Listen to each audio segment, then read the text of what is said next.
Hi guys, and welcome to my channel. My name is Lone Vic, and today it's another episode of Honest Talk in which I'm talking to you, sharing with you my honest impressions, subjective impressions about games that I've played, that I have in my collection. So the topic of today's episode is Rolling Heights, a game by John D. Clare and published by AEG. And honestly, when I saw John D. Clare's name on a game, I was expecting to open the box and find a lot of sleeves and cards being sleeved, transparent cards to be sleeved, because that's what's in my head associated with the name. But here, well, we've got a completely different story.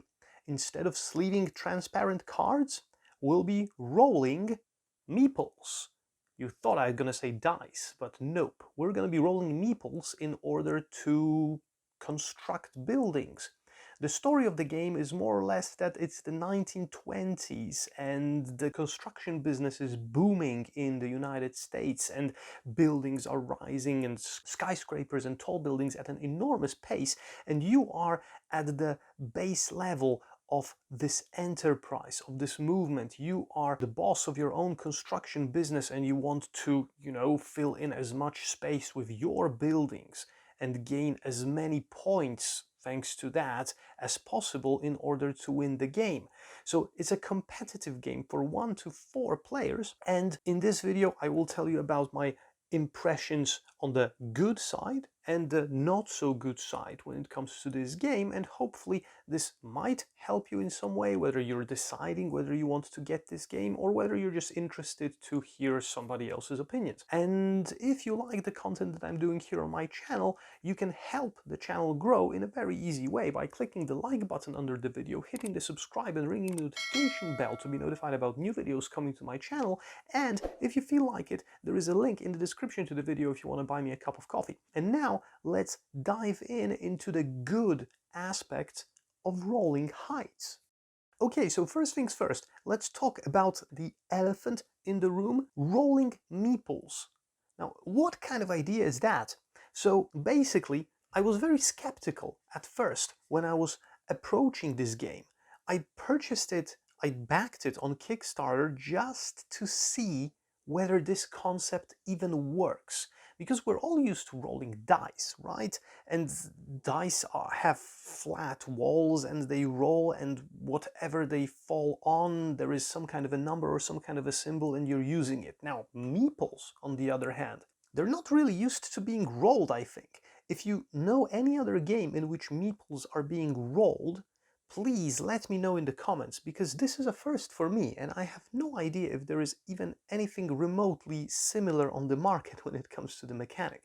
So in this case, you're rolling meeples, and my first thought when I read about that was, okay, they're going to land flat 90% of the time, because that's the biggest surface of the meeple. They're not evenly distributed, let's say weight-wise, as dice are.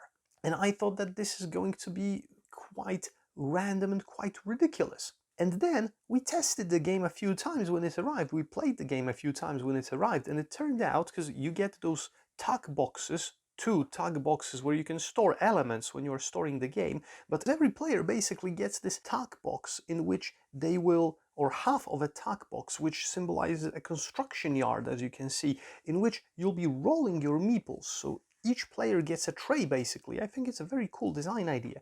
And then you take your meeples, up to 10 per round, and you roll them into the tuck box. And, well, this one landed flat on its back, but this one landed on its head. The meeples are heavier than usual. They're not wooden meeples, they're plastic meeples, a bit rounded, and they have some weight to them.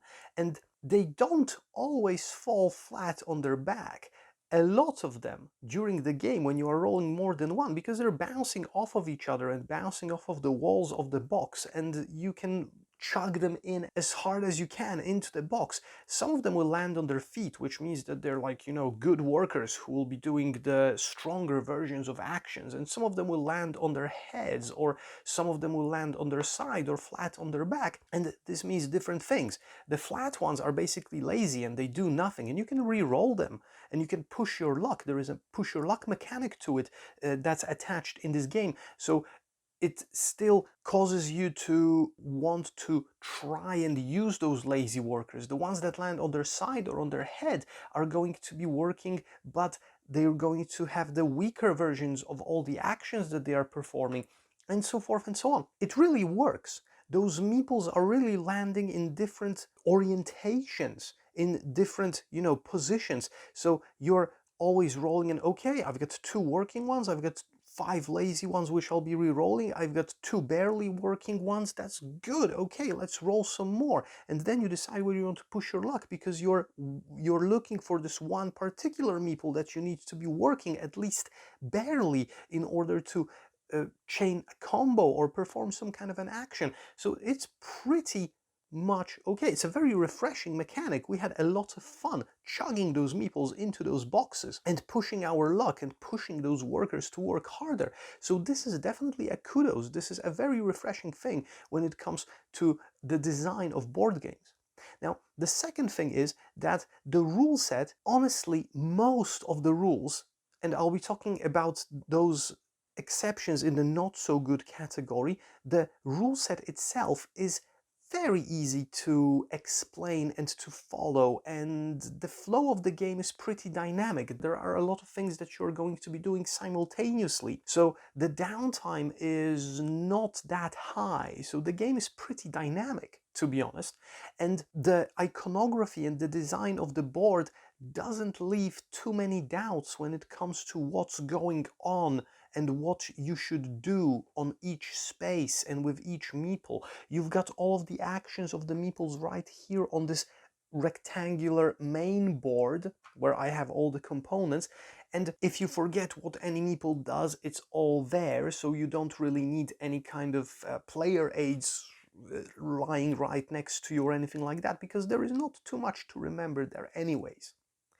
The next thing that I thought that might be a bit cumbersome, but it turned out it wasn't, are those blocks from which you are building your buildings, constructing your buildings, right? These correspond to wood, steel, concrete, and glass, so all the resources that you are going to be using on your construction site.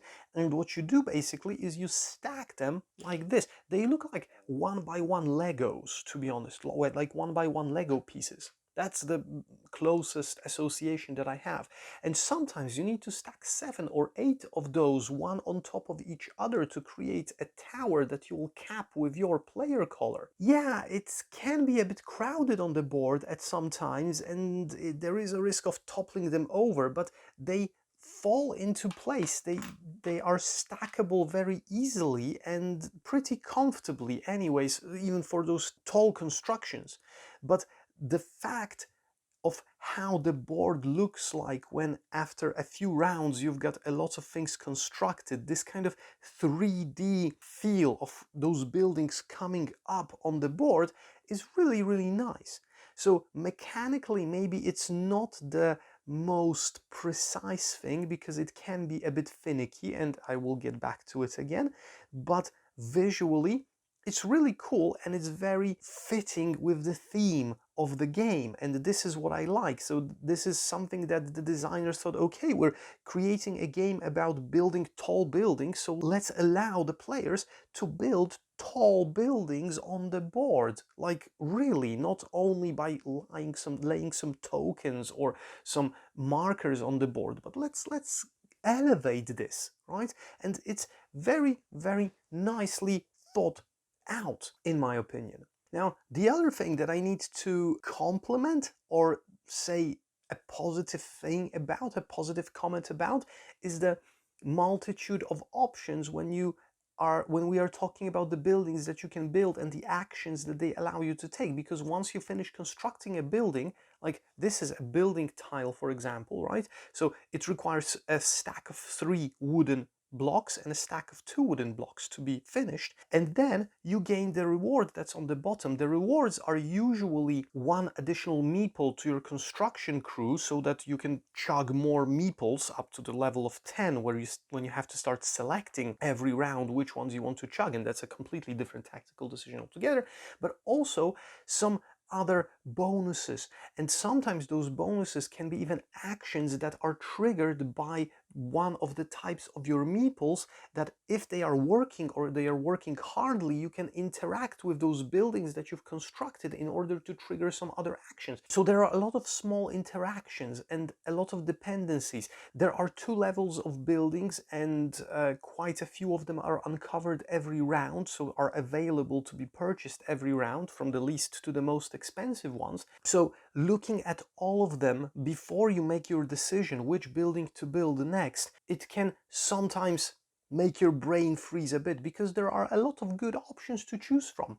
And this is really cool that this game, even though it has a pretty simple mechanic behind it, chugging meeples, placing blocks and building buildings, triggering the effects, that's basically it. It gives you a lot of different options with the actions from the buildings and with the 1, 2, 3, 4, 5, 6, 7, 8, 9 types of meeples that you'll be chugging, 9 colors of meeples, with each having a different effect. So it's really satisfying when you manage to pull something off when it comes to the requirements and to the effects that you are aiming at during your turn. Enough of the good, now let's talk about the not so good. And this is, remember, subjectively my opinion of the not so good, so it doesn't really have to bother everyone. But let's start with the rulebook. Now, I said that the rules are very simple, the rule set is pretty simple, and the game is fairly easy to teach. But the rulebook, in my opinion, is missing a few examples, a few more examples of the building placement, so how far away you can place buildings and so forth and so on, because the way that they describe it, the way that they clarify it, created some doubts in our mind, and thankfully the forums on Board Game Geek, which are indispensable in many situations, clarified everything pretty well.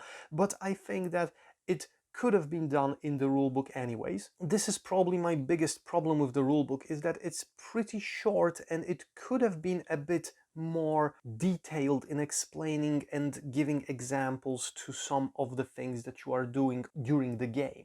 The second thing is that even though chugging meeples into those boxes, into those tug boxes, is a lot of fun, and you know, having your workers working and barely working and re-rolling the lazy ones is a lot of fun. It's a hoot, basically. You have to be very, very careful while taking out the workers that you are taking from the box, because you can knock some worker over, you can lay them flat on their back accidentally, and then you don't remember whether they were on their feet or on their head.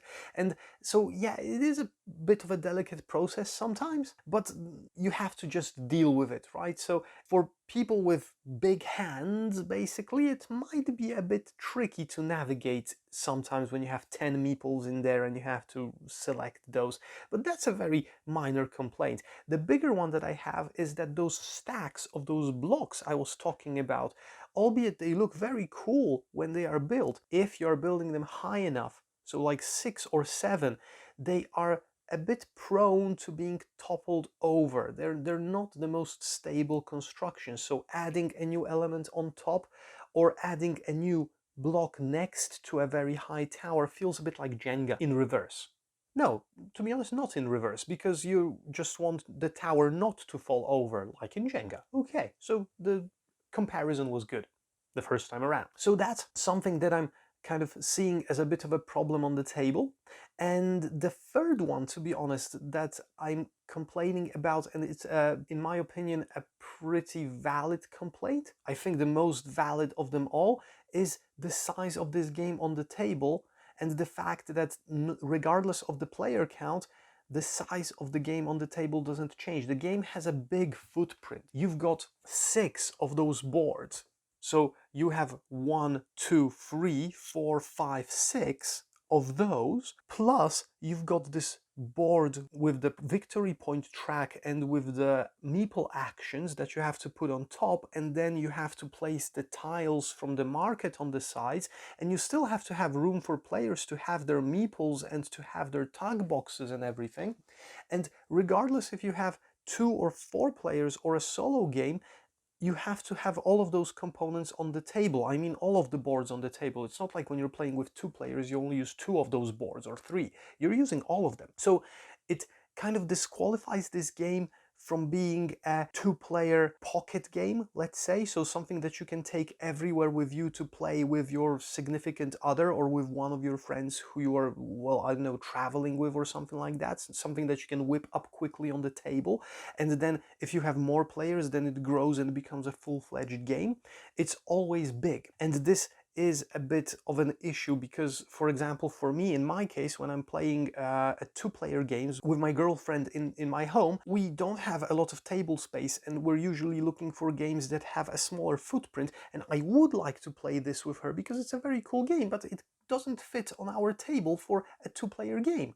And then again, when I go to play on a huge table with my group, then it fits perfectly well. So it's like, you know, it doesn't scale with the size of the game, doesn't scale very well with the number of the players. So for some people, this might be a drawback like it is for me, for example. And the last thing that I will mention is that this game comes with an additional mode. And this mode is this King Kong meeple that's added to the game.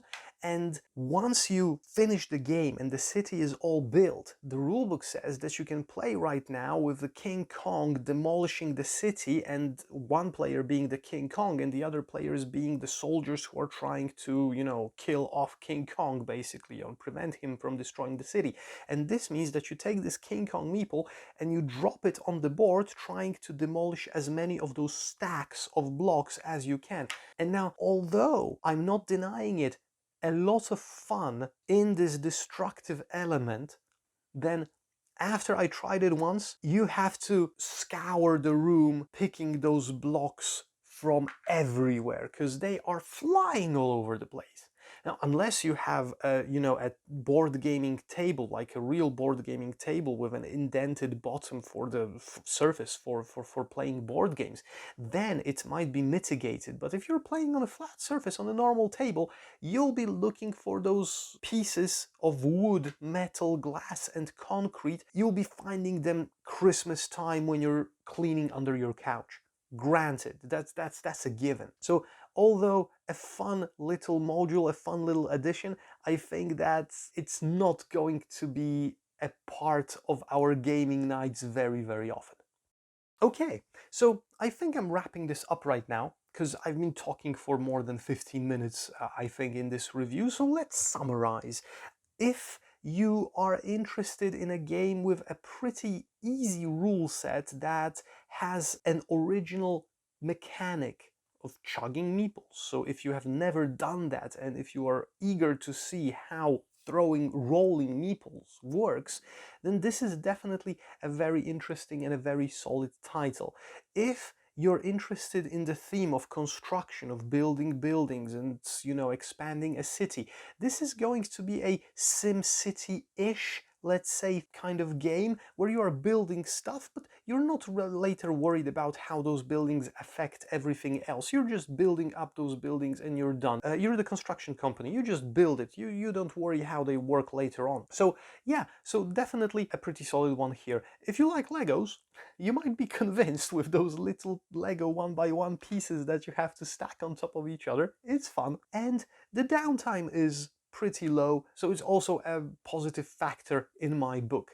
However, if you're still a bit worried about the randomness of the rolling of meeples and you don't like games with a lot of random elements, although this game mitigates those with this push your luck mechanic, then you might steer away from rolling heights if randomness is not your thing. And if you are afraid of, you know, being a bit clumsy with the taking out of the meeples or building those towers, and you think that you're going to make a mess of this game and you don't like that, then you've been warned.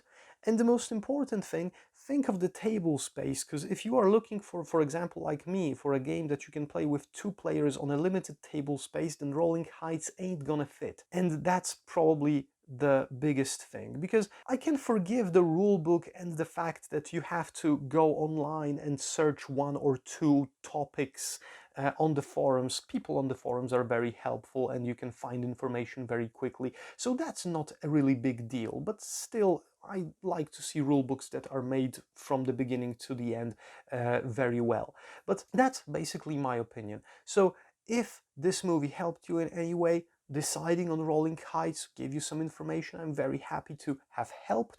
And let's wrap this up right now. My name was Lone Vic. This was Rolling Heights. In the background on my left and right, you can see what reviews are coming up next on my channel and what I will be talking about in the Honest Talk series. So I wonder if you can recognize all the boxes. Some of them are not as much of a mystery as others. And well, if you like what I'm doing here on the channel, if you want to help it grow, if you would like to support what I'm doing here, you can always click the like button under the video, hit the subscribe button below, ring the notification bell to be notified about new videos coming to my channel. And if you feel like it, in the description to the video there is a link where you can buy me a cup of coffee. And thank you for being here, thank you for watching, thank you for visiting my channel. Lone Vic, Rolling Heights from AEG and John D. Clare, a game about rolling meeples. And see you soon. Stay safe. Have a great day. Bye bye.